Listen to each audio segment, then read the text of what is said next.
All right, hello, hello. How you guys feeling this Sunday morning? I know, right?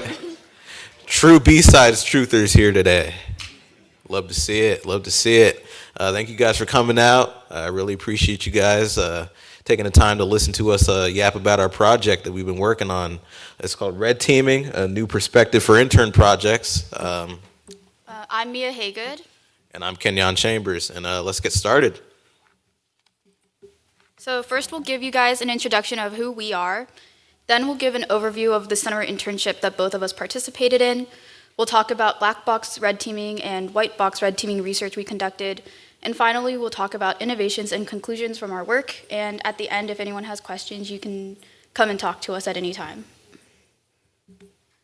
So I'm Mia Hagood. I graduated from Virginia Tech in spring 2024, majoring in computer science. In 2023, I started as a summer intern at Praxis Engineering Technologies. And then after I graduated, I came back to participate in Praxis's internship again.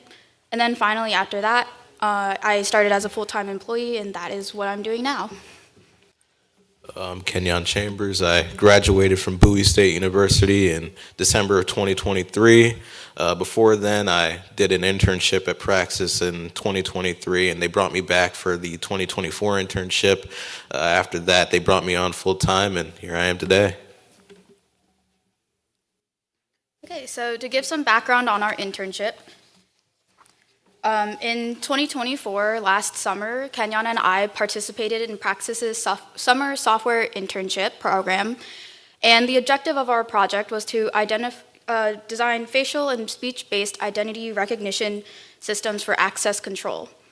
Along with that objective, we had a few requirements, the first of which was to be able to identify 3 authorized users.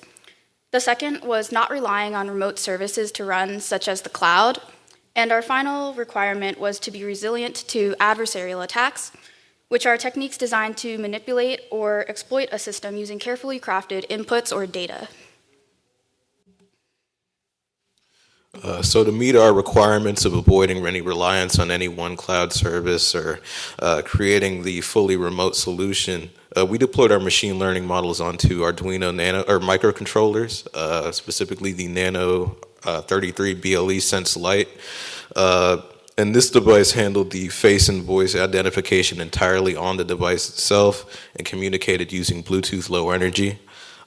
We utilized the camera module that came with the actual device kit and the proximity sensor and microphones that were located on the device board in order to collect the necessary data that we needed in order to be successful for our project. And while the Arduinos provided the low-cost standalone operations that we needed in order to be successful, we encountered some hardware constraints related to the actual quality of the output of the samples that we were getting. For example, the low memory on the device, 1 megabyte of flash storage, 256 kilobytes of RAM on the entire device. That's small. In terms of the sensor quality, pretty moderate compared to anything that Mia and I were used to. But as you'll see later on in this presentation, the images that we were getting from the camera and the quality that we were getting from the microphones was pretty bad. But this shaped our design process and our performance of the models and our ability to deploy them onto the Arduinos themselves. Our data collection methods. Despite it all, the platform was pretty crucial for us reaching our project goals. And in order to meet those project goals, the interns were split into 3 groups with 3 specific tasks. There was a face team tasked with designing face-based identity recognition systems, voice team tasked with designing a voice-based identity recognition system, and a red team to test the resiliency of both of our solutions and explore different adversarial attacks. And while each team focused on their own specific tasks, we also collaborated effectively by sharing progress and findings over the summer. For example, we all had a daily stand-up meeting where we would share updates and blockers and be able to talk with mentors directly. The face and voice teams collaborated, especially when we were building out our physical rigs for our Arduino setups. And I'll pass it off to you. So in order to achieve the first requirement of identifying three authorized users, the face and the voice teams collected hours of data from both our Arduinos as well as online data sets to represent the identities of our three authorized users as well as unauthorized users. Each team pre-processed their data to ensure clean and standardized inputs for models, and then they labeled each sample as one of the authorized users or unauthorized to create training data sets for machine learning models. The teams achieved their facial and voice-based identification by specifically training neural networks. These are a type of machine learning model that mimic the human brain. So you give the model data, it produces an output or prediction based on parameters like weights and biases. And then as you give it new data, it iteratively adjusts its parameters to train and improve its performance over time. As a result, neural networks are great at learning patterns from vast amounts of data without needing predefined rules, and they're very good at adapting effectively to new environments or inputs. After weeks of training and testing iterations of our models, the face identification model was able to achieve 97.18% accuracy, while the voice identification model was able to achieve 96.1% accuracy. The models were, or after the models were trained, they were optimized and compressed in order to be deployed onto the Arduinos to satisfy our second requirement of non-reliance on the cloud. Each team designed their physical rigs to make data collection and model testing more efficient across development. The face rig was designed for 3 separate Arduinos, camera modules, inferencing or taking pictures concurrently to capture the face data. We had 1 for our front angle and then 2 for our side profile images, as you can see in the image on the, the left. And the voice team also built a rig for 3 Arduinos collecting voice data in parallel. Then a user would activate a session by activating the proximity sensors on all 3 Arduinos by waving their hand in front of the device. Our third requirement, which was to be resilient to adversarial attacks, presented us with a challenge unlike any previous internships or school projects that we had participated in before, and it involved implementing red teaming. Traditionally, to us, we knew red teaming as a process for testing cybersecurity effectiveness by simulating attacks on a system. However, this project showed us that there can be threats and adversaries to manage in any industry beyond just cybersecurity, and for our case, machine learning, making red teaming a significant piece of any design process. As a result of our red teaming, we unveiled vulnerabilities that could have been overlooked in a traditional internship approach, and we will present the vulnerabilities and mitigations that we found during our internship and our red teaming research. So in summary, our teams successfully designed low-cost, accurate solutions that met the project's objectives and requirements. We were able to identify up to 3 authorized users using face and voice. We were able to function remotely from the cloud, and we were resilient to adversarial attacks. In addition, we had the opportunity to present our projects at the AFCEA Summer Internship Presentation Competition, where our face team even won Best Technical for their work. Next, we're going to discuss the red teaming research that we did during and after our internship. So first, we will talk about black box red teaming, which is primarily what was done during our summer. Black box red teaming is when attacks are simulated without knowledge of the internal system. So in our case, the machine learning code, training data set, model parameters, etc. Basically, as attackers, we can't see inside of our system, and this unveils vulnerabilities that can be exploited from outside of our network. There are a few advantages, the first of which is that you're sharing the end user's perspective. This is someone who would be using our identity control system without knowing how we were able to achieve it, not knowing anything about the models that we used or training data, etc. And so basically, you're not seeing anything behind the scenes while doing this type of testing. You also are able to reveal functional vulnerabilities and conduct this testing in early stages of testing. which is beneficial because it means you can do it without having a fully perfected or trained model.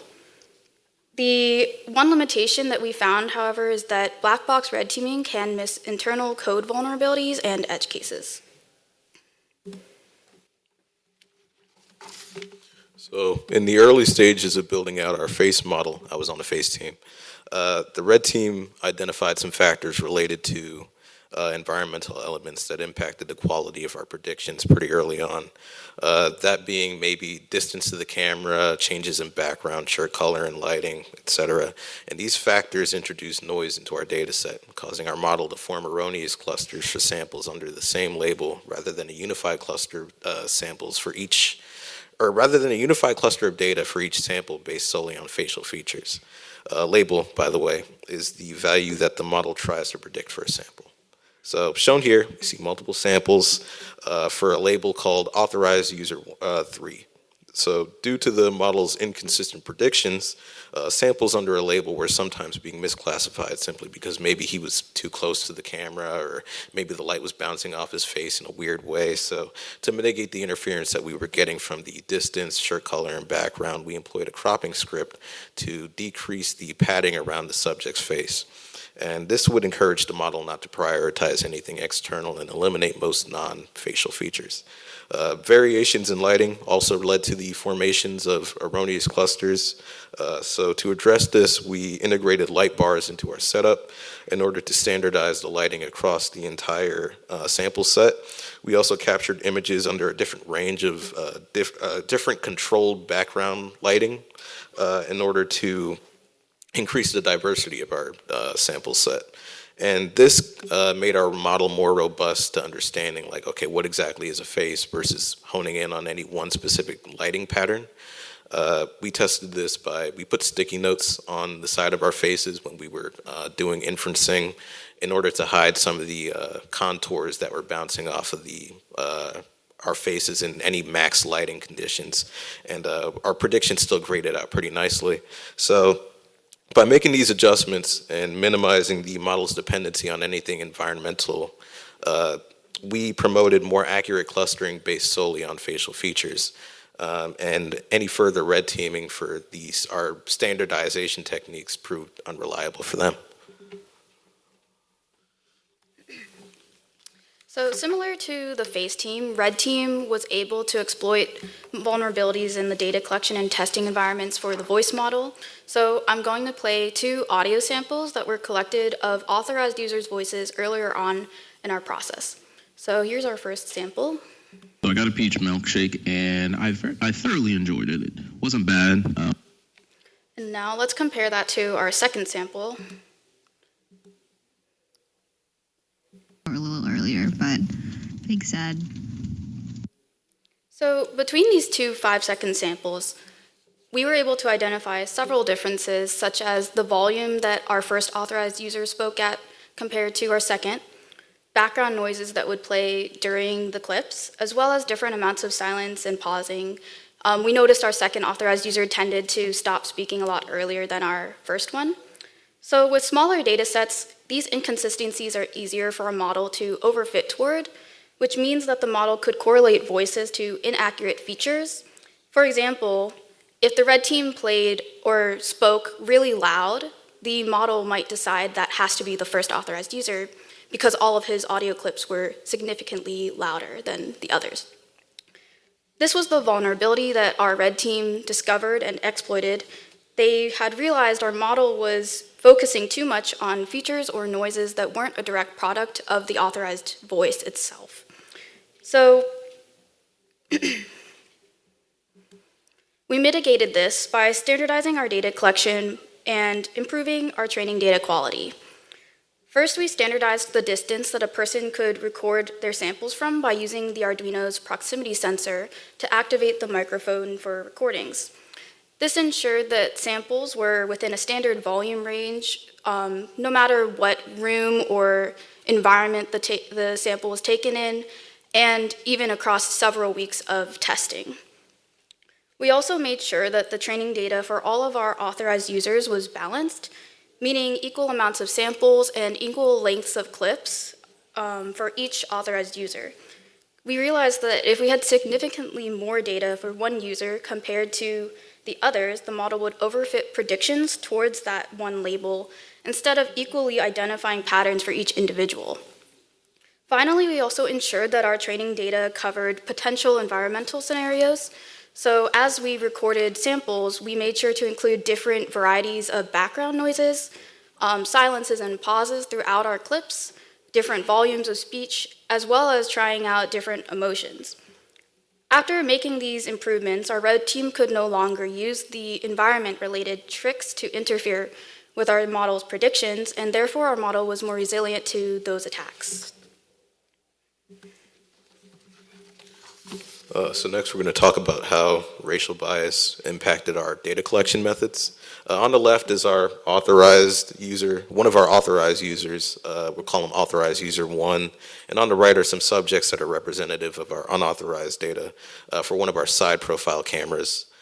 We got this data from a reference angle site where users, typically artists, would orient a 3D model or a 3D model at different angles in order to get a list of subjects facing at that specified angle. So early in the process of deploying our face model, the red team intentionally explored some arbitrary inputs by submitting side profile images of authorized users at a variation of different lighting and lighting conditions in different angles in order to stress test our new standardization techniques. And our authorized Asian male, even at the intended angles, triggered an odd amount of false negatives.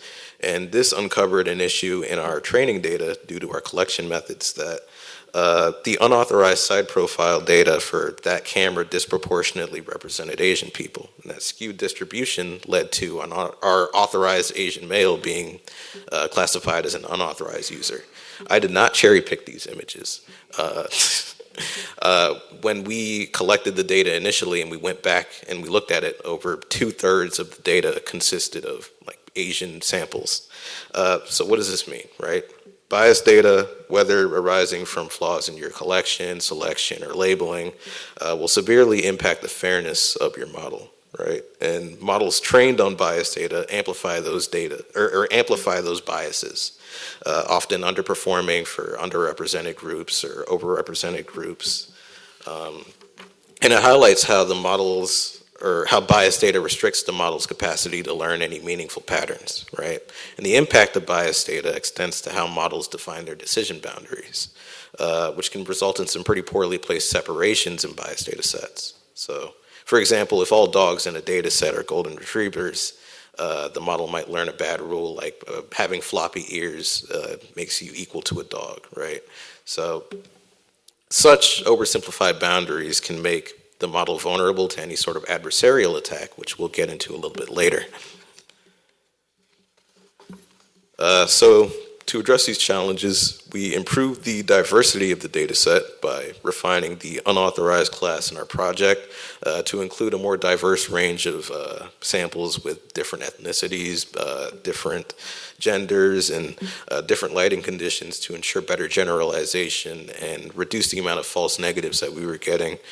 We also audited our data sets. We examined the data sets for any skewed distributions or underrepresented groups to ensure the fairness and equity of our model predictions after red teaming.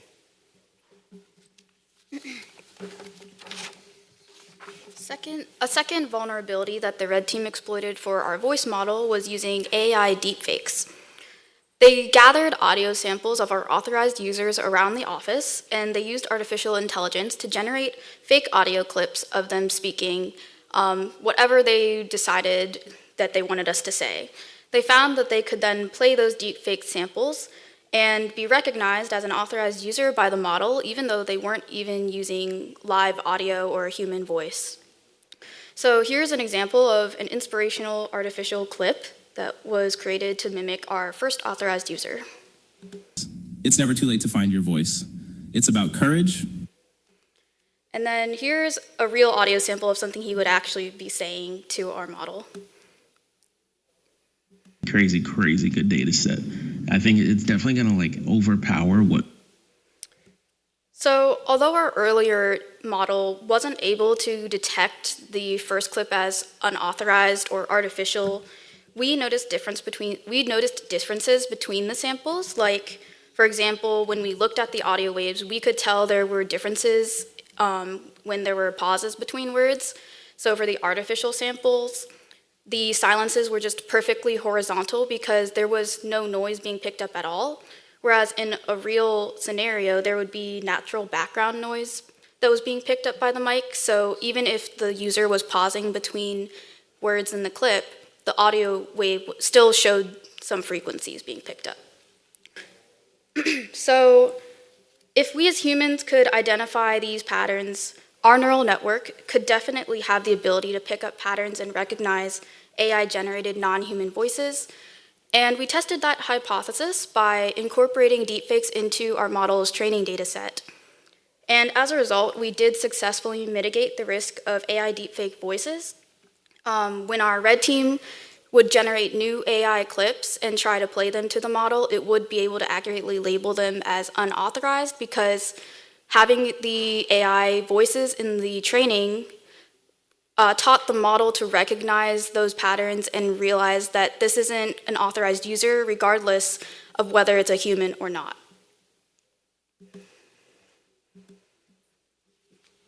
All right, so next we're going to talk about our white box red teaming techniques.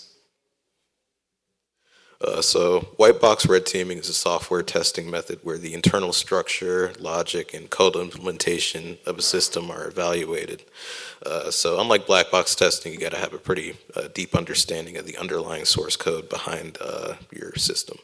So now the box is open and we can see inside of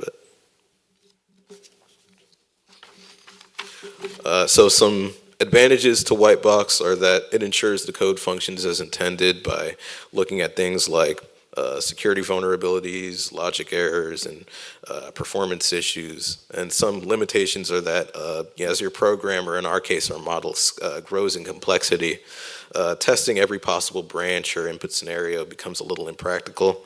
Also, white box testing looks more at the internal code or model structure in our case rather than any user-facing issue or real-world edge case. So our objective as a red team was to stress test our model beyond any standard unit testing of hyperparameters.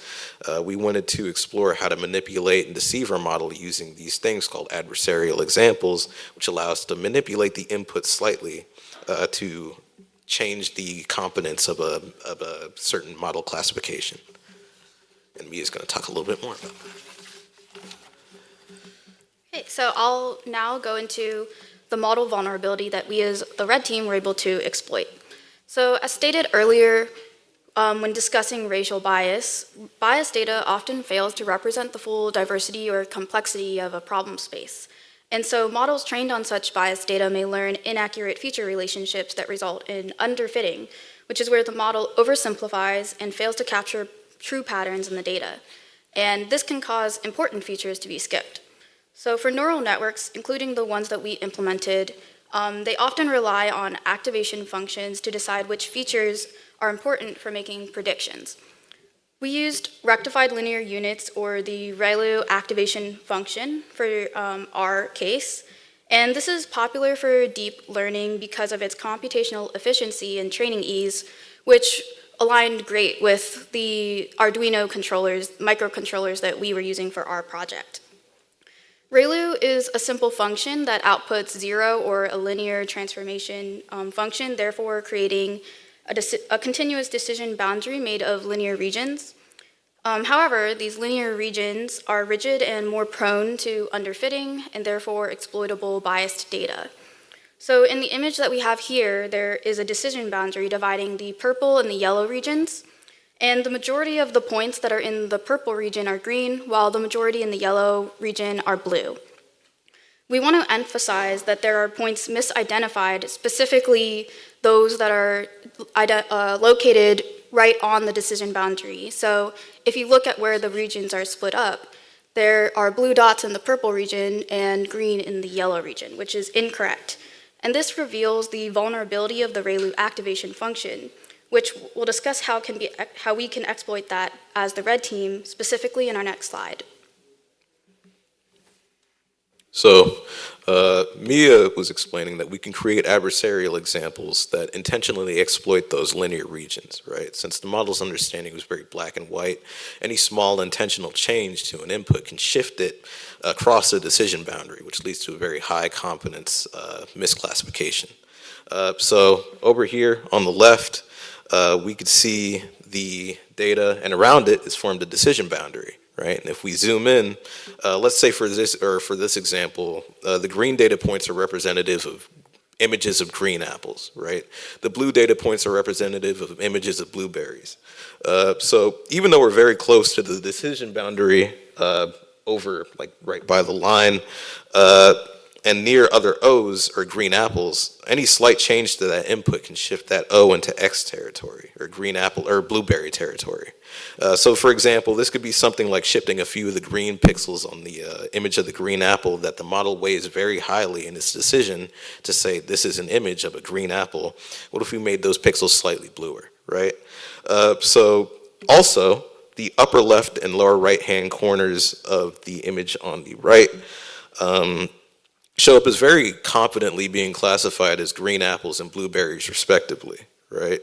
Even though we've never seen any data over there at all. So this linear piecewise family of models family of functions forces the model to be very competent in these regions that are very far from the decision boundary. So by nudging inputs just enough for samples on either side of that decision boundary to cross over, we can get a very high confidence prediction for any image perturbed with a very carefully chosen amount of noise. And if we could force a apple to look like a blueberry to the model, we can absolutely force an unauthorized user to show up as an authorized user. And we could do that using this algorithm called the fast gradient sign method. So before we talk about that, talk a little bit about gradient descent. What is gradient descent, right? It's used during training to help a model learn by adjusting its internal structure, so its weights and its biases. And it does this in order to reduce error. This was a GIF. It's not a GIF now, but you guys are smart. So let's picture a ball rolling down a hill, right? It's rolling, it's rolling, it's rolling. The model's getting better, better, better, and until the ball settles at the bottom of the hill, that's your best case model, right? So the lower the ball is on the hill, the better the model, right? FGSM, or the fast gradient sign method, flips this idea in that it's not used during training, it's used after training on essentially the same math that's used to compute gradient descent, and it does this in order to make adversarial examples. So FGSM looks at how much the model's output would change if we tweak the input just a little. It's done, like I said, using the same kind of math, but instead of calculating that gradient with respect to the model's weights, it calculates the gradient with respect to the input image. So let's say, or not the input image, but just the input, right, for both of our cases. But let's say, for an example, you have an image and you zoom in and there's a bunch of pixels, right? Each pixel is assigned a vector, and that vector points in the direction the direction that reduces error the most for that model, right? The model assigns that vector. So FGSM uses the gradient of the loss function with respect to that input image in order to say how much change, or it tells you how much changing each pixel affects that loss, right? And then it takes the sign of that gradient to ensure that the perturbation for each pixel is the same size, and the sign function then nudges each pixel in the direction that increases the loss the fastest, right? And that change is controlled by a very small value. It's a unit interval, so between 0 and 1, called epsilon. So let's say we have an epsilon of 0.005, right? A very tiny number, right? If we apply that epsilon to every vector for every pixel and nudge it in that direction by a factor of 0.05, positively or negatively, in the direction for any pixel that increases the loss for that specific pixel, that's what FGSM does, and it freaks the model out, right? But it's not enough of a change for the human eye to notice. the image looks normal to us, right? But the model sees something that's very different, and it'll make a very confident but very wrong prediction based on that sample that it's getting. And that's the power of FGSM, is that it exposes how sensitive these models are to any sort of feature detection, right? Okay, so now I'm going to show how we used FGSM to create adversarial examples. The first will be for the face model. So first we start with a clean data sample, there's been no tampering, and our model is able to see that it's an unauthorized user. Then we use the FGSM algorithm to create a perturbation filter that would look like this. And using the epsilon value that Kenyan discussed, we can change the opacity of this filter. So the lower that the epsilon is, the lower the opacity will be, and therefore the more imperceptible the changes are going to be when we overlay that with our clean sample. So we take our filter, lower the epsilon as much as we can while still maximizing error, and we overlay that with the clean sample to create our adversarial example. And our goal, which is to maximize error, can be seen, we were able to achieve that here because our model saw what used to be an unauthorized user as authorized now. And so we would consider this attack as the red team successful. So here's another example for the voice model instead. The process is pretty much the same, except just a different type of input data. So this is what the input data looks like for the voice model. This is called a spectrogram, and this is how our model is able to extract features for audio. Then we use FGSM to create our perturbation filter. We lower the epsilon as much as we can while maximizing the error in the predictions, and overlay that with our clean sample to create our adversarial example. And we had a successful attack here because now our model sees that originally unauthorized sample as an authorized user. There were a few ways that we came up with to mitigate the risks of these types of attacks, the first of which was training on adversarial examples. So we incorporated adversarial examples into the training data sets of both of our models, and similar to administering a vaccine, training on a mix of both clean and adversarial examples protected the models against new FGSM attacks in the future during testing. And as a result, it increased our prediction accuracies when facing adversarial examples, and it decreased their error, regardless of how small the epsilon value was or imperceptible the changes were to our human eyes. So another mitigation technique that we used was called label smoothing. That's just a regularization technique, which just means that we add a penalty to whatever loss function that we use. We use categorical cross entropy, which is really good for our multi-class classification use case.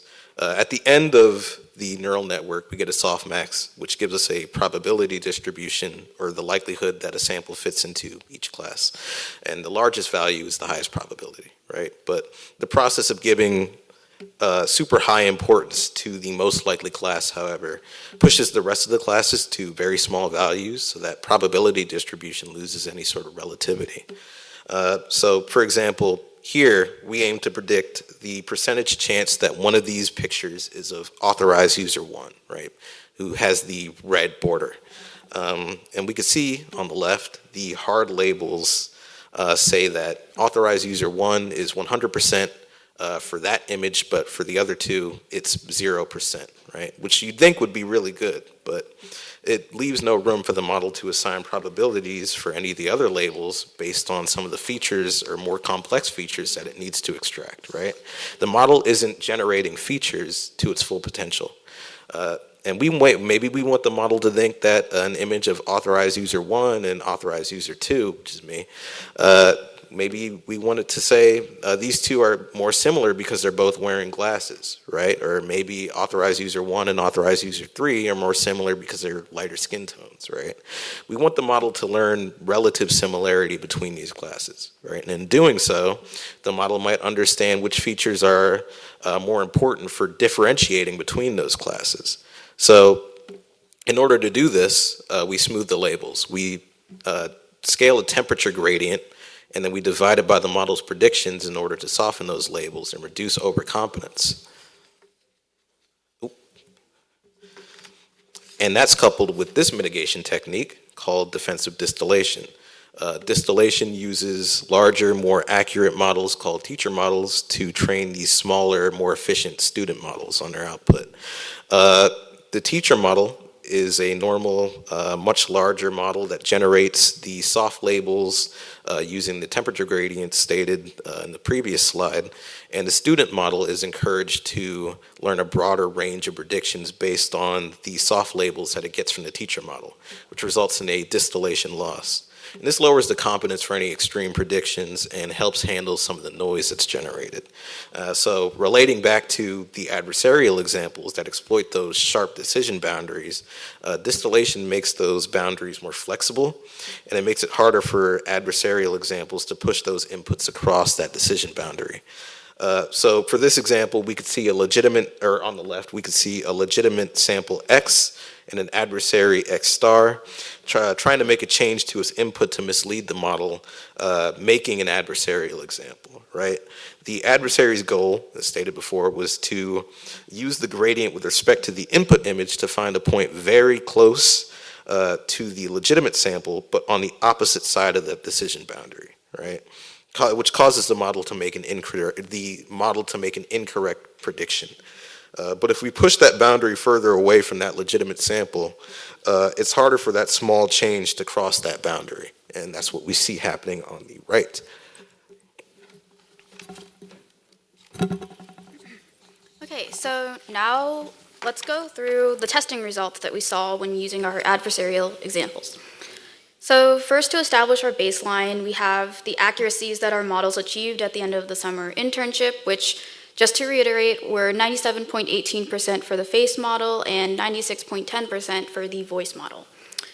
Then, after creating adversarial examples, we first tested how well our clean models could predict those samples. And as you can see, it significantly decreased the performance of our models. The face model was less than 60% accurate, and voice was less than 15%, which to us was very concerning when we first saw it. But fortunately, we had researched some mitigations that we could apply to try and improve our performance. So we first incorporated adversarial examples into our training and then tested, and that really improved the performance of our models.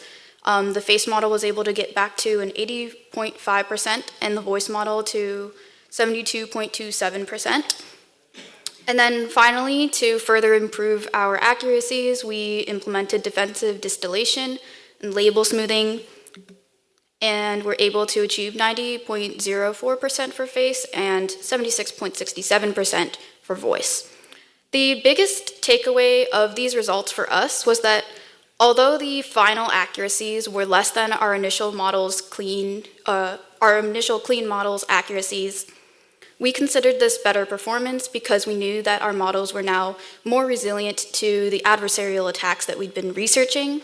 And we also believe that it's a reflection that our original accuracies might have been inflated and our model wasn't actually as good as we had previously thought. So now we're going to talk a little bit about our project outcomes. This was our first time ever implementing an adversarial thinking perspective as recent college graduates. We learned how to better evaluate the resiliency of a design, identify vulnerabilities and mitigate them.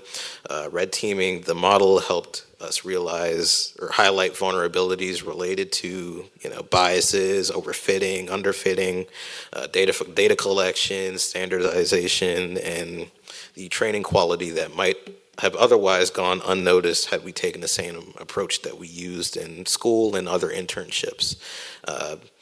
So integrating red teaming into our internship project better prepared us as future engineers to create more robust and secure machine learning solutions. I'm not going to pretend like I'm the best machine learning guy. I barely know anything about it, but just learning what we can do to make more secure solutions in the future really helped us out, and I'm glad that Praxis gave us the opportunity to do that. So, in conclusion, we believe that you all should start thinking and incorporating red teaming and adversarial thinking into your future design processes, even if it's not specifically for cybersecurity or pen testing. Red teaming significantly helps manage and mitigate risks from third parties or adversaries, and it strengthens the overall resiliency of your solutions. Everyone can benefit from incorporating red teaming into their design processes, and the earlier that it's introduced to young developers' mindsets, the better, because then they'll be applying adversarial thinking throughout their process rather than just treating it as an afterthought or maybe ignoring it altogether. So next time that you're planning an internship, software training, or any other sort of design process, you should incorporate red teaming into your process. So thanks again, everyone, for coming to our talk. And if you have questions, we'll be up here or around the conference.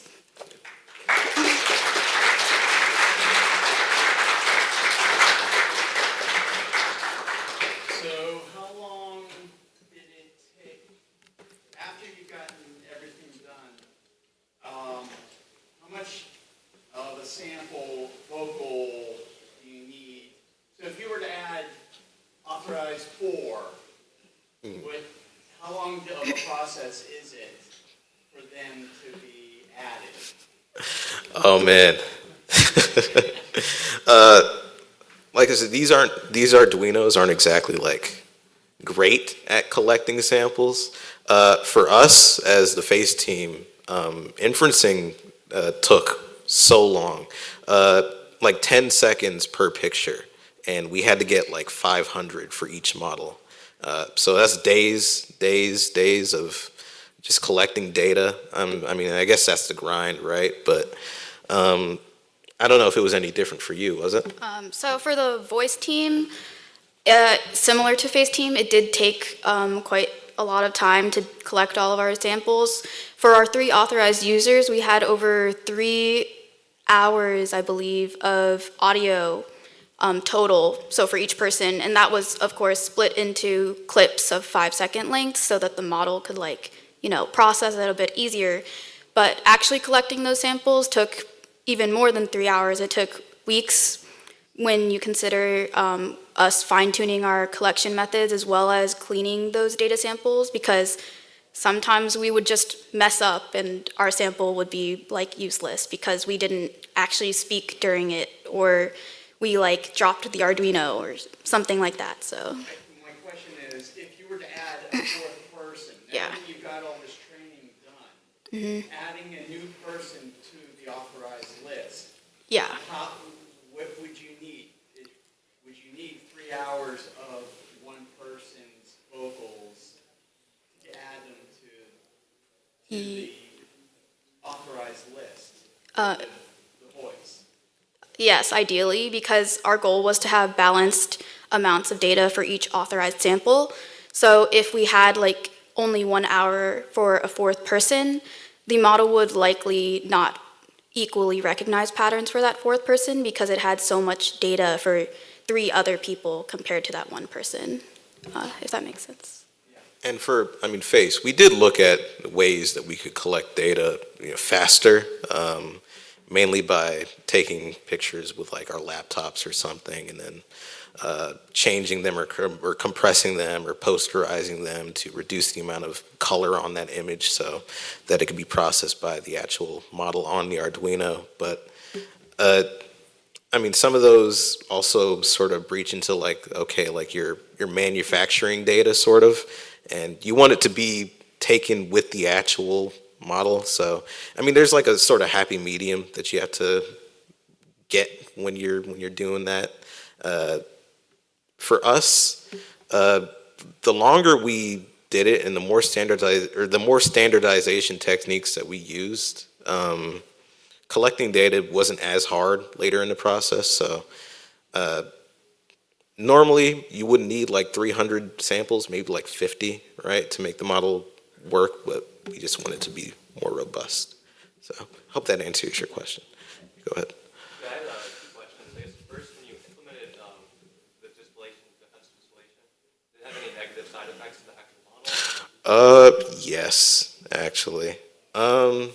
The It kind of made it worse initially, and then we had to go back and then start scaling some of the hyperparameters just to see, okay, can we hit like a baseline, like good quality or a good prediction, I guess. It wasn't bad. It was actually made by the same guy that made FGSM, the distillation techniques. But getting it to rebound was actually pretty easy. It was just scaling a few hyperparameters. We added a few regularizers to the one of the dense layers for the actual model. So getting it back to like working good wasn't like hard at all. And I guess also, when you were testing the deepfakes, did you notice anything else big with the audio deepfakes? Like, could a malicious actor just overlay background noise with the deepfake to bypass it? And did you guys do any facial testing with deepfakes? So for the voice, yes, we did think about if they overlaid background noise. The red team didn't actually test it, but as the voice team, when they were testing deepfakes, we did think about that as an option. But we, like I said, the background noise was just one pattern that we were able to pick out as humans. But the benefit of using neural networks is that they often can find patterns that humans can't even recognize. And so even when the red team started creating completely new deepfakes that we hadn't seen before, so I don't actually know all the deepfakes that they used to test, but when they were testing new ones, our model was able to pick them out pretty well, even if they tried like incorporating new scenarios that they could think of, because our belief is that our neural network was picking out better patterns than we even could. So. And also to answer your question, a lot of like the tweaking that we did was just adjusting the temperature gradient that we would divide by the predictions. So it was just figuring out like which one was good for that. Yeah, that's pretty much it. But after that, distillation wasn't like too hard to start tweaking. But And I don't believe that they tested AI deepfakes on the face model, just to answer that no, we second didn't. part. No.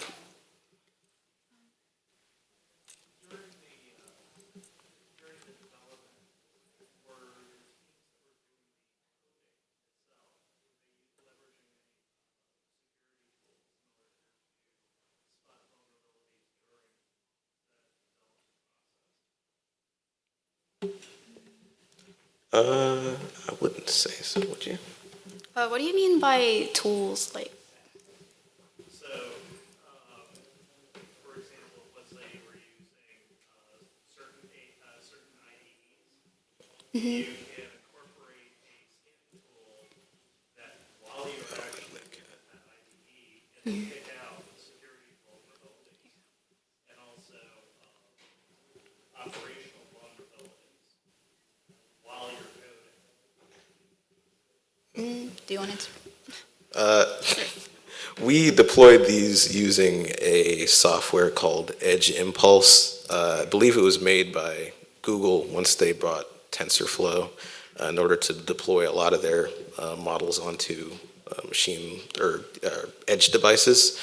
In terms of like spotting security vulnerabilities while we were coding, it made the code for us, and then after that, we sort of modified the code to fit our use case a little bit better. While security vulnerabilities while in the IDE or like identifying any of those, we didn't really like do that. Do you have anything to say or add to that? Or? Yeah, I mean, we did like extract the code later on when we were making the adversarial examples, but we also didn't do that during that part either. So.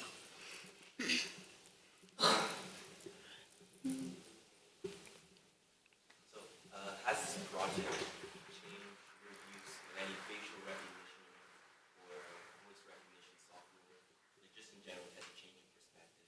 Like, I don't feel as comfortable anymore using like my iPhone's facial recognition, or I don't want to use Fidelity's voice recognition to like authenticate users because you see that it's much more exploitable. Or do you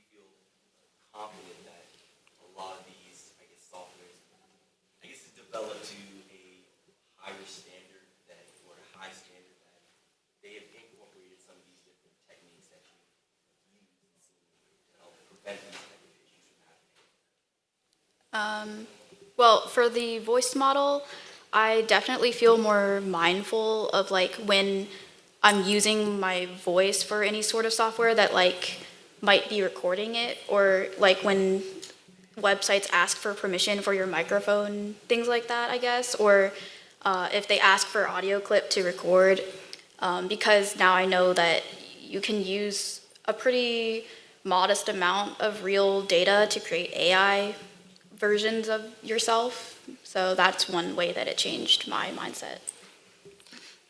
For me, I mean, both me and Mia work around people in a cleared space, and you know, everyone's sort of conscious of not having their picture taken or like not having any like facial data shared with any sort of one like site. So, I mean, just seeing that, especially when trying to collect like random samples, you know, no one was in the office and wanted to do that. So, I mean, just seeing why, I guess, just for things like adversarial examples and how easy it is to implement that into any model, I guess it's sort of opened my eyes to why people are sort of guarded against just sharing image data of themselves.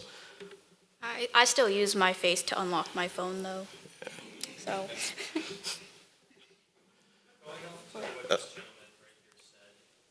How far along do you think, comparing your technology, compared to something like the Apple Face ID, do you think like Apple's team has brought all these like considerations, like errors that you found? How far along do you think yours is compared to something like Apple's? Like how far like, these errors like do you think you could use these for like Apple Face ID, or do you think like they're much more advanced than the other ones? I wouldn't say much more advanced.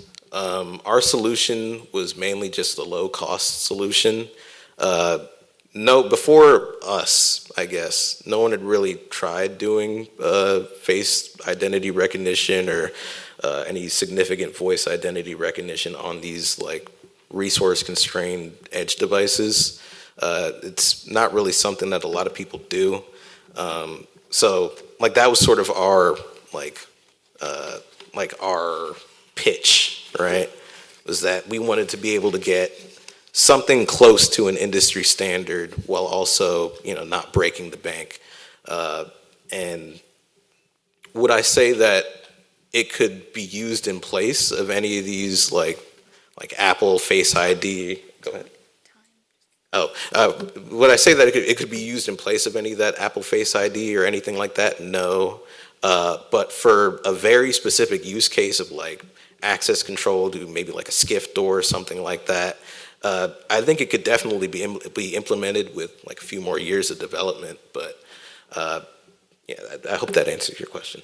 And I can get to you after You may have this. answered my question, but I was asking, why the Arduino? Because that's a pretty big, constraint there. Is it because you wanted to keep it cheap, or because, and also no cloud, because it's designed for a skip? Why that plan? Oh, we were interns. Yeah, we were broke, right? Yeah, no, we just wanted to, honestly, we just wanted to see if we could do it, right? And that's sort of the fun of it all, is being able to take, like boogers and tape and make something really special out of it. But Yeah, I think another big like emphasis for us was because it's supposed to be kind of designed for a cleared environment. We can't be relying on cloud, which could be more susceptible to other, adversarial threats. So having it be remote makes it more secure in that way. yeah, Well, thank you so much. thank you. Yeah.